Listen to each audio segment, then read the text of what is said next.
This is the first time that we've had IoT startups here in City Hall. This is a new technology. It's something that government talks about, but that government doesn't really understand very well. There's a lot of talk of Internet of Things platforms and B2B offerings, but I think that the consumer space is extremely interesting. So I'm really pleased that we can bring everybody here today to meet them.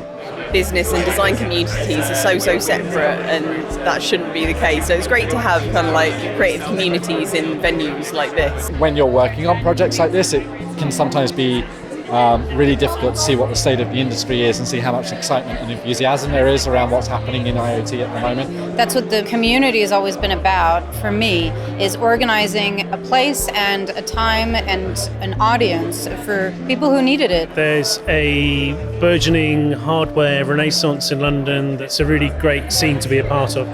So much is developing and people are trying to figure out this space. And I think one of the reasons we were excited to do this is because we're not defining how people are meant to use the Internet of Things. We're hopefully enabling people with the raw materials. It sends out a really nice message, I think, to the companies as well, that IoT and startups are at the core of what London wants to portray and do over the next few years, and at least at the moment.